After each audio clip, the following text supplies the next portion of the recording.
مولانا ابو الحسن علی ندوی رحمۃ اللہ علیہ کو ضرور پڑھو. ہندوستان میں ایک عالم گزرے, کیا نام ہے؟ مولانا ابو الحسن علی ندوی, جن کا ندوۃ العلماء تھا. بہت زیرک عالم تھے وہ. انہوں نے جو 100 سال پہلے پیش گوئیاں کی تھی نا, آج وہ پوری ہو رہی ہیں. انہوں نے کہا تھا مسلمان اگر سائنس اور ٹیکنالوجی کی طرف اور جدید ذرائع کو اگر استعمال نہیں کرے گا, یہ دھکے کھائے گا مستقبل میں. بہت سے لوگوں نے ان وقت ان کی مخالفت کی تھی, لیکن آج ان کی پیش گوئیاں پوری ہو رہی ہیں, وہی باتیں پوری ہو رہی ہیں. جب عربوں کی لڑائی ہوئی تھی نا اسرائیل سے, تو انہوں نے پہلے کہہ دیا تھا کہ عربوں کو شکست ہوگی اس میں, حالانکہ عرب بہت بڑی تعداد میں تھے. انہوں نے کہا عرب ہار جائیں گے جنگ. لوگ بڑے حیران ہو رہے تھے, بھائی کیسے ہار جائیں گے, عربوں کے پاس تو ایمان ہے اور اللہ اکبر کے نعرے ہیں, نمازیں ہیں, تہجد, اور ماتھے پہ کیا ہیں؟ محراب. اور وہ اس وقت کے عرب آج کے رونے والے, شہادت کے جذبے سے سرشار, ہر ایک کا جذبہ تھا میں شہید ہوں, تعداد بھی بہت. انہوں نے کہہ دیا تھا کہ جیتے گا کون؟ بولا بھائی اسرائیل. جیت گیا اسرائیل, ٹھیک ہے نا. بہت زیادہ نقصان ہوا تھا عربوں کو. پھر انہوں نے جو اس پہ ان کے تبصرہ تھا نا, انہوں نے کہا کہ جہاں صورت کا مقابلہ حقیقت سے ہوگا, فتح کس کی ہوگی؟ حقیقت کی. فرمایا یہاں صورت ہے, دیکھنے میں بہت ہیں,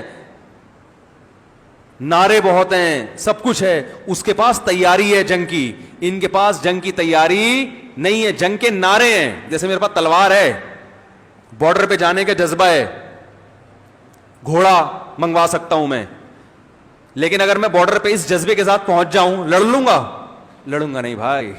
یہ باتیں میں تبھی میں نے جب یہ کہہ رہا تھا نا تلوار لے کے دل چاہ رہا ہے کہ میں بارڈر پہ جاؤں, تو اس وقت میں نے فوراً ایک جملہ کہا تھا کہ باتیں کرنے پر گورنمنٹ کی طرف سے کوئی پابندی نہیں ہے. یہ میں نے اس لیے کہا تھا کہ جاؤں گا نہیں, میں جانے کا جب موڈ ہوگا تو پھر پہلے آرمی جوائن کروں گا, 1 سال کی ٹریننگ لوں گا, بم چلانا سیکھوں گا, توپیں چلانا سیکھوں گا, ٹھیک ہے نا, وہ جو پوری ٹریننگ دیتے ہیں وہ سیکھوں گا. اس کے بعد جا کے بولوں گا کہ بھائی میری بارڈر پہ تشکیل کرو.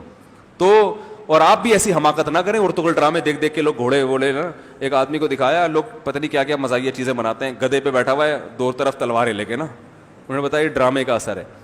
تو انہوں نے پہلے کہہ دیا تھا کہ فتح کس کو ہوگی؟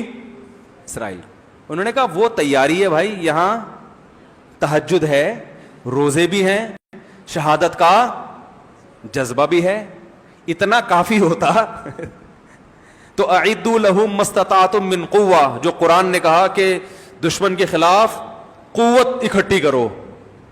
اور پھر ہم تو ہر چیز میں تعویل کرتے ہیں نا.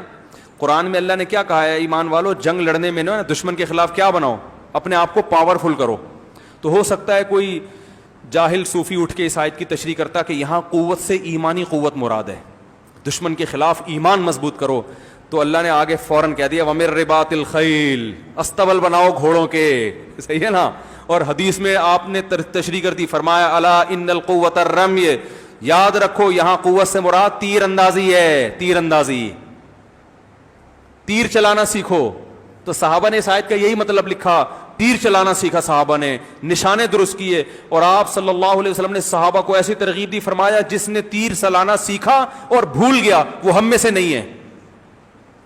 نہیں یاری بات, جیسے قرآن حفظ کر کے بھولنے پر کہتے ہیں نا وعیدیں, ایسے ہی جو اسلحہ چلانا سیکھا اور بھول گیا, آپ نے فرمایا وہ ہم میں سے, بولو بھائی نہیں ہے. اتنا بڑا جرم کیا بھائی تم نے, تمہارا ڈیفنس کیسے ہوگا اگر تیر چلانا بھول گئے؟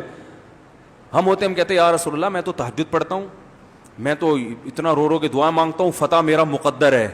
اللہ کے نبی فرمائیں گے تو تیر چلانا آتا ہے؟ نہیں آتا نا. تو اللہ کے نبی ہمیں لڑنے کی اجازت نہیں دیں گے. بولیں گے قرآن میں اللہ کہہ رہا ہے ان کے خلاف قوت. لوگ بدر کا واقعہ بیان کرتے ہیں, اس میں کہاں قوت تھی؟ وہ معجزہ تھا, معجزوں پر حکم کا مدار نہیں ہوتا. وہ تو اتفاقی لڑائی تھی جو اللہ نے کروا دی. دیکھو معجزے تو یہ بھی ہوئے ہیں کہ نبی نے پانی میں ہاتھ ڈالا اور پانی ابلنا شروع ہو گیا. اب آپ کہو کہ بھی نارتھ کراچی میں پانی نہیں آ رہا ہے, بھائی مفتی صاحب آپ ٹینکی میں ہاتھ ڈالیں, جیسے نبی کا معجزہ ہوا, ہو سکتا ہے آپ کی کرامت ہو جائے. مفتی صاحب اگر عقل مند ہوں گے بولیں گے بھائی جاؤ KMC والوں سے لڑو, دھرنے دو, ٹینکر جو ہے نا ٹینکر مافیا کو ختم کرو, کنویں کھودو, یہ سارے کام کرو, پھر بھی نہیں آئے تو ہو سکتا ہے میں ٹینکر میں ہاتھ ڈالوں, شاید اللہ نکال دے پانی. میرے گھر میں تو ابھی تک نکلا ہے نہیں, ٹھیک ہے نا. تو معجزے کوئی اصول تھوڑی ہوتے ہیں.